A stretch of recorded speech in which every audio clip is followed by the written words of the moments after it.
Okay, welcome back to part 2 of making puffs. Now the thing is, I get a lot of requests.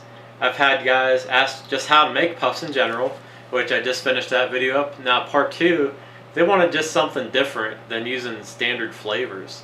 Most of the guys I know, they're just using like your average everyday flavors, which is fine, you know, that definitely works. But you think to yourself, well, what do the carp really want to eat? Well, when you get to any lake, river, stream or whatever, there's always natural food, and one of those is going to be bloodworm. So I'm going to be making it today with CC Moore bloodworm range. And if you actually hold this up to a camera and take a photograph, you can actually see like extract of bloodworm pieces and things like that in here.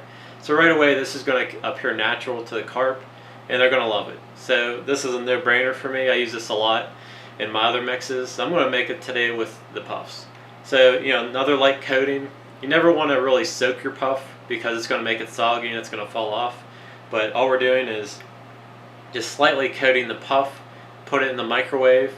I'm actually going to show you another way to do it in the oven. That way, obviously most people nowadays have microwaves, but if you don't, it'll show you how to make it in the oven also. I'll do that in my next video though. But today we're just going to use bloodworm range from CC Moore, and we're going to get started right now. Okay, much like before, all I'm going to do is use a bloodworm range from CC Moore. You only need a little bit, and before you even do this, shake it up really good. Because this is actually a concentrate liquid. You can see here it's liquid bloodworm extract, which you can see right here. And just make sure nothing's settled on the bottom. Go ahead and shake it up really good. And I'm just going to put a pretty small amount in here. And making a little bit larger batch, but you can actually, I'll pull into the camera here, you can actually see on the side just like the pieces of bloodworm. It's kind of hard to see on camera, but I'll show you in a photograph in the video. So we have our bloodworm there, and you can actually see the pieces a little bit better on camera now. All we're going to do is take some puffs again,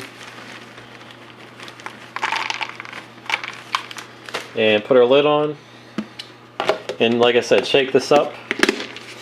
This one's a little bit easier because it's a darker color, so you can tell if your puffs are coated good or not. So I'm going to shake this up for a few minutes and then we'll come back. One thing to note also, you can definitely tell if you put too much liquid when you shake them. They'll start to sound soft. Like right now, they still sound really hard, so you added the right amount, you didn't overdo it.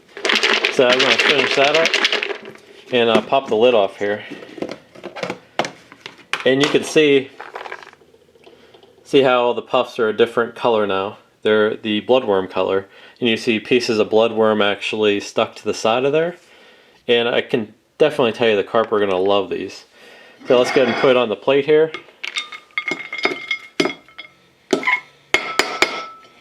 And I always try to spread them out just so they cook a little better. Just spread them out, that way they cook evenly. That way they all get a nice hard shell on the outside there. So you can see they're all nice and spread out. And let's head to the microwave again and see what we can do.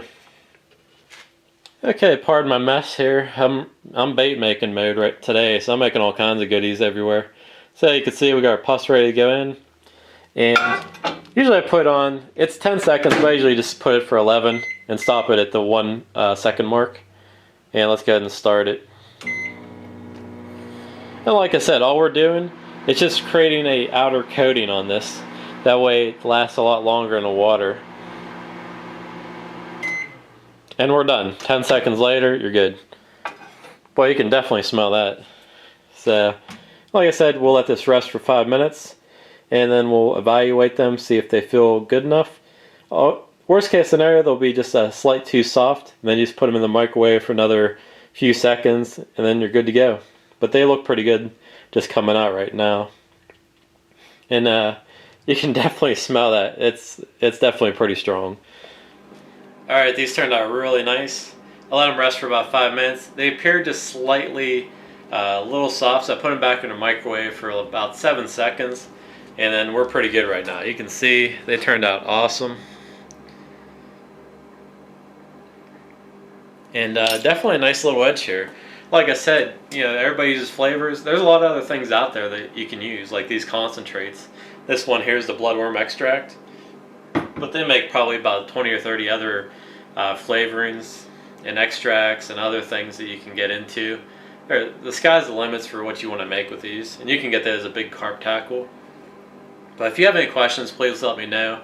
I have a lot of other ways to make these, but I've never actually used a bloodworm on the puff before. Usually I dip my hook baits in them, or I'll just add them into my mixes. Sky's the limit. Be creative. There's a lot of things you can do with these, but just put them on the puff.